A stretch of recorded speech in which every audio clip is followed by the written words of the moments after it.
오후 4시 햇살이 쏟아지는 창가에 나는 홀로 소파에 앉아 있었죠. 대체 몇 번째 오후일까? 이 의자의 파인홈이 내 몸의 형태로 익숙해졌다는 게 조금은 쓸쓸하게 느껴져요.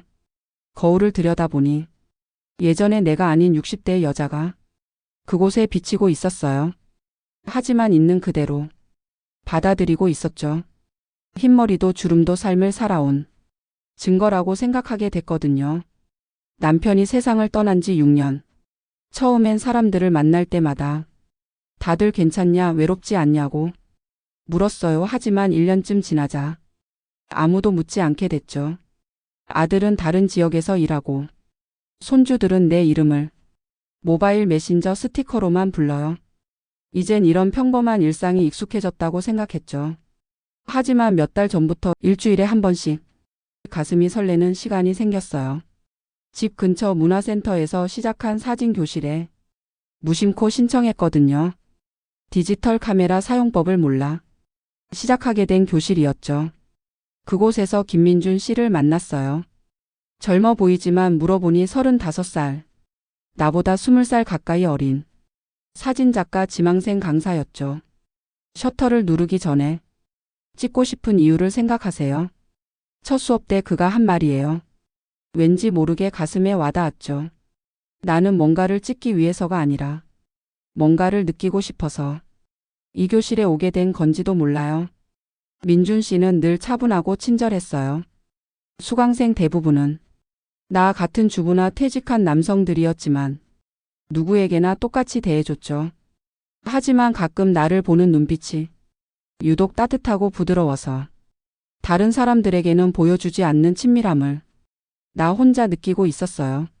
어느 날 개별 과제 첨삭을 받고 있을 때였죠. 그가 내가 찍은 꽃 사진을 보며 툭 던지듯 말했어요. 왠지 모르게 따뜻한 사진이네요. 박 여사님 그 모습 그대로 같아요. 내가 그렇게 보일까? 내 보는 사람을 생각하며 찍는 것 같아서요. 그 한마디가 내 가슴 속 깊은 곳에 조용히 울렸어요. 내 마음을 들킨 것 같았지만 기분이 나쁘지는 않았죠. 오히려 오랜만에 여자로서 대접받는 기분이 들어 마음이 훈훈해졌어요. 사진 교실을 마치고 돌아가는 길, 해질녘 시장 거리를 둘이서 함께 걸었죠. 그가 차로 모셔다 드릴까요? 라고 물었지만 나는 거절했어요. 걷는 것도 즐거워서요.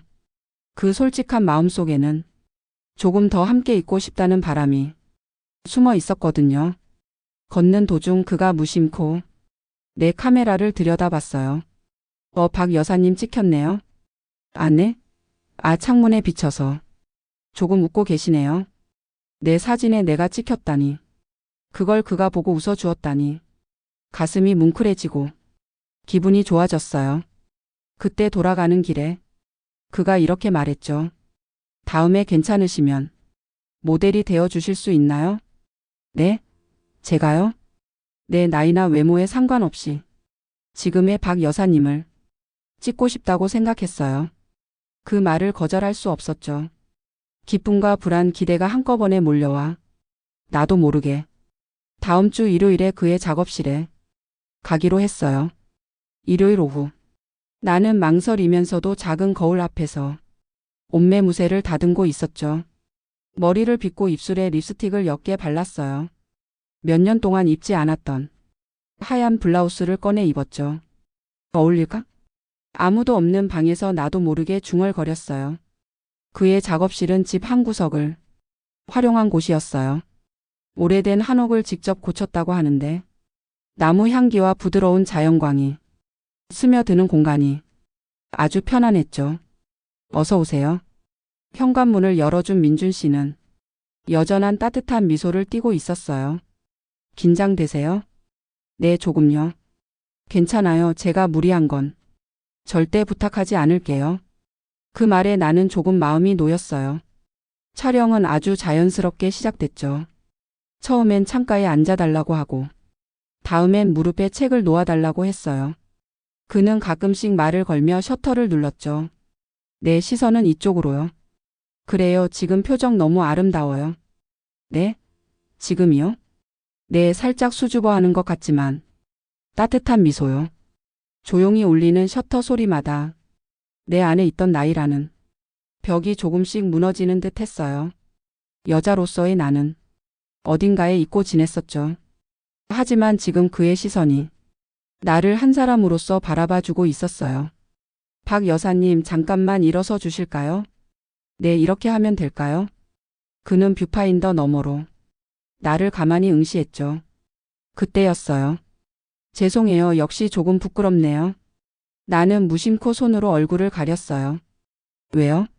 이렇게 똑바로 바라봐 주시니 익숙하지 않아서요. 하지만 저는 시선을 피할 수가 없어요. 그의 목소리는 차분했지만 힘이 있었죠. 그 한마디에 가슴이 뭉클했어요.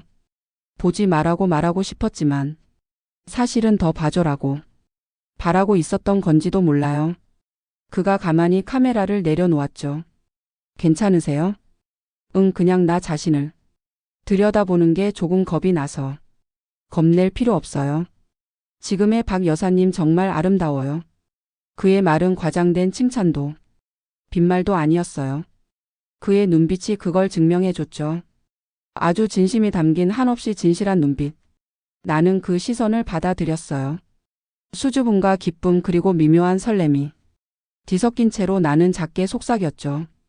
그럼 조금만 더 찍어주실까요? 해가 기울기 시작할 무렵 그가 마지막으로 말했어요. 오늘 박 여사님의 모습은 어떤 사진보다도 제게 가장 아름다웠어요. 나는 그 말을 가슴속 깊이 소중하게 간직했죠. 돌아갈 때 현관 앞에서 그가 말했어요. 또 찍어드려도 될까요? 네, 저로 괜찮으시다면 몇 번이라도요. 그날 밤 나는 거울 앞에서 문득 걸음을 멈췄어요. 평소보다 볼이 발그레하고 눈에 살짝 생기가 돌았죠. 다시 누군가에게 사랑받아도 좋은 내가 되고 싶다. 그렇게 생각한 건 오랜만이었어요.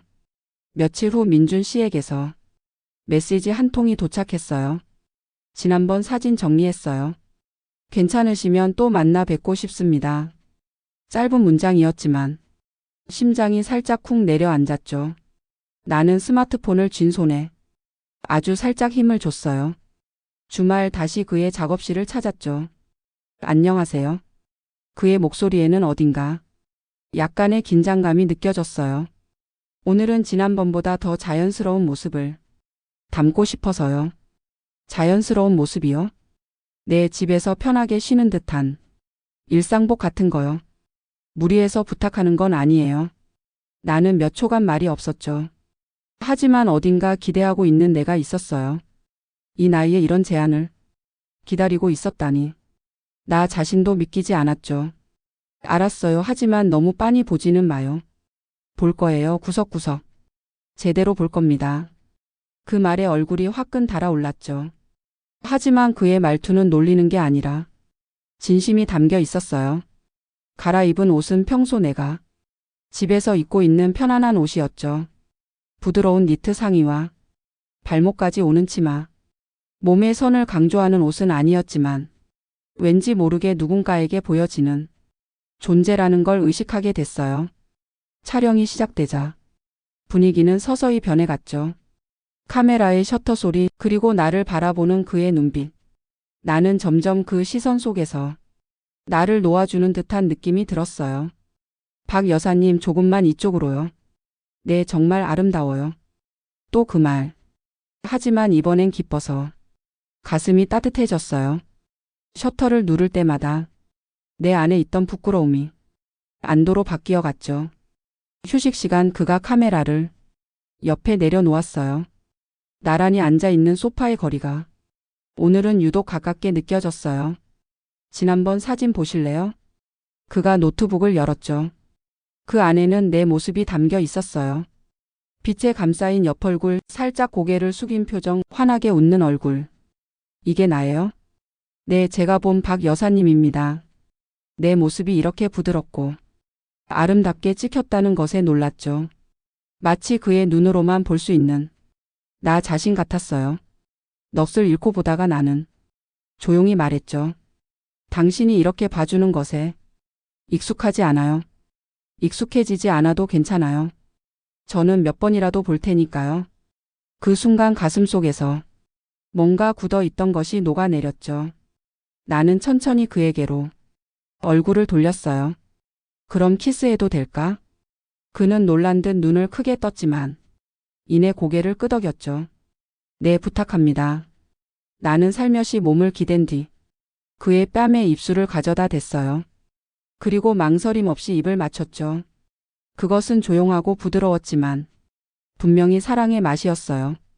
이게 키스구나. 나는 작게 웃었죠. 한 번 더 해도 될까요? 그의 목소리는 떨리고 있었어요. 이번엔 그가 먼저 내게 입술을 포겠죠. 젊음과 진실한 마음이 전해져 왔어요. 그의 팔이 내 등 뒤로 둘러졌죠. 나는 살며시 눈을 감았어요. 이 나이에 이렇게 누군가에게 원해지는 감각을 다시는 없을 거라고 생각했는데 지금 나는 분명히 한 명의 여자로서 존재하고 있었어요. 그의 손이 내 뺨을 가만히 쓰다듬었죠. 그것만으로도 마음이 녹아내려 나는 어느새 그의 품에 안겨 있었어요. 말은 더 이상 필요 없었죠. 두 사람 사이에 흐르는 고요함이 모든 것을 말해주고 있었어요. 그날 밤 헤어질 때 박 여사님 좋아합니다. 그가 조용히 말했어요. 나는 순간 말을 잃었지만 가슴속 깊은 곳에서부터 대답했죠. 나도 그래요. 그 후 우리는 특별한 관계를 규정하지 않고 천천히 서로의 관계를 키워나갔죠. 연인도 친구도 아닌 그저 누군가의 마음에 깊이 닿은 상대라는 느낌. 일주일에 한 번 그의 작업실에서 사진을 찍는 것이 내게는 작은 삶의 기쁨이 되었어요. 처음에는 사진 찍히는 것을 그렇게나 어색해했는데 이제는 어떻게 찍힐지보다 어떻게 존재하는지를 느낄 수 있게 되었죠. 누군가에게 보여지는 게 이렇게나 사람을 바꾸는구나. 어느 날 문득 중얼거린 내 말에 그가 웃었어요. 저에게도 사진을 찍는 일은 바라보는 일이니까요. 그리고 지금은 계속 바라보고 싶은 사람이 있어요. 나는 아무 말도 못하고 그저 그 말을 가슴속에 간직했죠. 일상은 예전과 크게 다르지 않았어요. 빨래를 하고 아침을 차리고 도서관에 가죠. 하지만 세상의 색깔이 다르게 보여요. 하늘이 조금 더 푸르고 바람이 조금 더 부드럽게 느껴지죠. 주위 사람들에게는 아직 아무에게도 말하지 않았어요. 솔직히 말할 필요도 없죠. 이것은 비밀이 아니라 나만의 선물 같은 것이니까요. 어느 날 아들에게서 전화가 왔어요. 엄마, 요즘 목소리가 밝아졌네. 무슨 좋은 일 있어? 그런가? 나이 들면서 깨달았지 뭐. 왠지 살아있는 것 같다는 기분이 들어서. 그 말에 나는 조용히 미소 지었어요. 살아있는 느낌. 젊었을 때는 그것을 사랑이나 꿈에서 느끼고 있었죠. 하지만 지금은 조용하고 따뜻한 온기 그리고 누군가의 눈빛이 나를 살아가게 해주고 있어요. 어느 날 그가 내 손을 잡으며 말했어요. 사진집을 만들고 싶어요. 제목은 당신의 눈빛으로요. 내 눈빛? 네, 저에게 뭔가를 되돌려준 사람의 눈빛이니까요. 나는 사진에 대해 아무것도 몰랐고 모델이 되고 싶다고 생각한 적도 없었죠. 하지만 그의 말은 나를 인생의 주인공으로 만들어준 것 같았어요. 봄이 되던 어느 날 공원에서 만개한 벚꽃을 배경으로 그가 나를 찍었어요. 셔터 누르는 소리 속에서 나는 중얼거렸죠. 이제 봐도 괜찮아. 더 이상 부끄럽지 않아요. 그는 뷰파인더 너머에서 부드럽게 웃었어요. 네, 저는 앞으로도 계속 바라보고 싶어요. 그 순간 나는 확신했죠. 나이 따위는 중요하지 않다고. 누군가에게 바라봐지는 것으로 사람은 몇 살이 되더라도 다시 피어날 수 있다는 것을.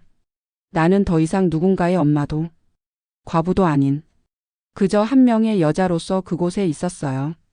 그리고 나를 바라봐주는 누군가가 있는 한 인생은 몇 번이라도 빛날 수 있죠. 보지 마, 부끄러우니까. 그렇게 말했던 그날 내 인생은 조용하지만 확실하게 다시 움직이기 시작했어요.